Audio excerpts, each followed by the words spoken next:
Vamos a pasar ahora a hablar acerca del texto. El texto. Hablando del texto, afirmamos que todo sermón debe tener un texto bíblico que le sirva de base. Puede ser un versículo, puede ser una porción bíblica, puede ser uno o más capítulos de la Biblia, puede ser toda una sección o hasta un libro completo de la Biblia. Yo tengo un sermón sobre Juan 3:16, que es un solo versículo. Y tengo un sermón sobre todo el mensaje de Primera de Pedro. Resumiendo el mensaje central de Primera de Pedro. Ahora, es importante que el sermón esté relacionado con el texto y que el texto sea lo que le da sentido de dirección a su sermón. Noten que tenemos dos tipos de formas como la Biblia se relaciona con el sermón. Si su sermón es expositivo, el sermón expositivo, recuerden, es que va texto por texto, versículo por versículo, que explica lo que dice el texto, a veces hasta palabra por palabra. Pues el tema sale ¿de dónde? Del texto. Si usted va a predicar de una historia de la Biblia, pues ahí, una vez más, el texto le da su tema. Ahora bien, a veces uno predica una historia que no es una historia bíblica. ¿Recuerdan cuando yo prediqué aquí el año pasado el sermón del Día de la Reforma? Y les hablé de la historia de Lutero. Y utilicé el texto, el justo por la fe vivirá. Que es el texto que Lutero utilizó como pivote para toda su obra teológica. Fenómeno. Entonces ahí el texto lo que estaba era ilustrando el tema. Yo no estaba haciendo un análisis exegético del justo por la fe vivirá. ¿Ven la diferencia? Del mismo modo, a veces uno predica sobre un tema. Sobre un tema. Vamos a suponer que usted va a predicar sobre la depresión. Usted tiene una preocupación pastoral por las personas que están deprimidas y los familiares de las personas que están deprimidas. Pues usted lo que hace es que busca un texto bíblico donde se ve un episodio de depresión de una persona que está triste, que está deprimida, que está desesperada. Y lo utiliza para ilustrar el tema de su sermón. Algunos consejos prácticos relacionados al texto. Mire, en primer lugar, use textos claros. Use textos claros.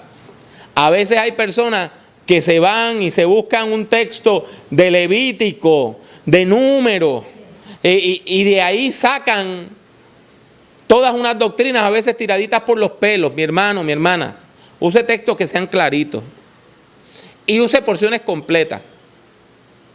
No saque textos fuera de contexto, ¿verdad? A veces una persona agarra un solo versículo o dos o tres palabras y de ahí saca toda una doctrina. Eso por lo regular conduce al error. Es mejor que usted estudie la porción completa, de manera que no caiga en esa falta. El texto hay que estudiarlo. El texto hay que estudiarlo. Por ejemplo, hoy yo estaba escuchando la radio y había un caballero que estaba predicando y está leyendo el texto del naufragio de Pablo, que está al final del libro de los Hechos. Pues sotavento es una dirección del viento. Y esta persona no estudió el texto, evidentemente, y dice que Pablo llegó a un lugar que se llamaba Sotavento. ¿Eh? Ese ejemplo es de hoy, fresquecito.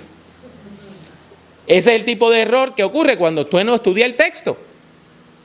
Que usted termina pues diciendo cosas que están equivocadas. Exactamente. Lo que a usted le parece.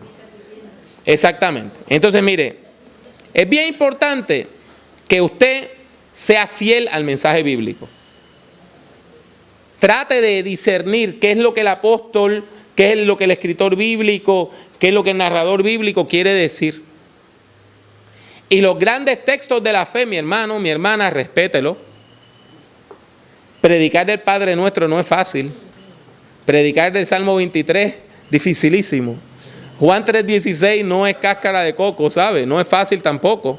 O sea, esos grandes textos de la fe son tan importantes precisamente porque tienen un mensaje bien profundo que se manifiesta a varios niveles, a distintos niveles. Por lo tanto, esos textos usted los trata con cuidado. Entiéndame bien, no le estoy diciendo que no predique el Padre Nuestro. Lo que le estoy diciendo es que para predicar el Padre Nuestro hay que sudar la camiseta. Si usted no lo estudia bien, va a ser un papelazo. Otra cosa, no evada los textos conocidos. Hay gente que no quieren predicarle los evangelios. Ah, sí, la gente ya se sabe eso. Me voy a ir a predicar de Habacuc. Me voy a ir a predicar de Levítico. No tiene que hacer eso. Eso no es necesario. Aun cuando la gente usted crea que la gente conoce bien un texto, por lo regular hay muchas cosas que no se saben. Evite la monotonía. ¿Cómo? Usando porciones bíblicas de distintas secciones de la Biblia. Usted debe llevar una lista de qué textos usted ha predicado últimamente, de qué libros usted ha predicado últimamente. De manera que no caiga en la trampa de predicar nada más de 8 o 9 libros de la Biblia. La mayor parte de los predicadores y las predicadoras tienen una Biblia chiquitita. Predican de Génesis, las partes narrativas del Éxodo, de ahí brincan a 1 y 2 de Samuel o Crónicas, de ahí brincan a los Salmos, de ahí brincan quizá a Isaías o a Jeremías, y de ahí brincan a 1 o 2 de los evangelios, algunas de las cartas de Pablo, y se acabó la Biblia. Eso es un error. Ahora, ¿cómo usted evita esa monotonía?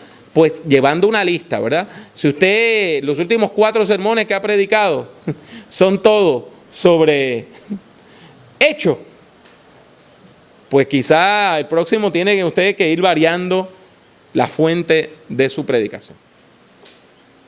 Si usted elige ese tema primero, busque un texto bíblico que represente ese tema de manera fiel. ¿Está bien? Ahora, si usted escoge el texto primero, tiene que estudiarlo para derivar el tema. ¿Está bien? Recuerde que en mi libro hay todo un capítulo sobre cómo se llega a la idea del sermón. Y ahí en ese capítulo se habla de que no es tanto si viene el tema primero o la Biblia primero, el texto bíblico primero. Yo le indico ahí que hay una matriz, hay un grupo una interacción entre un grupo de cosas. Por ejemplo, usted necesita llevar una vida devocional. Si usted no tiene una vida devocional, no va a encontrar de dónde sacar ideas. Usted tiene que orar y leer la Biblia. Usted tiene que estar conectado a una iglesia. Conectado a la iglesia. Usted me dirá que eso parece tonto decir eso en una clase de predicación. Hay personas que predican que apenas van a la iglesia. Y si van, no están involucradas. No, usted tiene que estar involucrada en la vida de la iglesia. Tercero, usted tiene que saber lo que está pasando en su tierra, en su país, leer el periódico, saber lo que está ocurriendo. Porque si no, ¿cómo entonces usted va a contextualizar, verdad? Y es importante entonces que usted se mantenga leyendo también libros teológicos, libros estudiando la palabra de manera formal.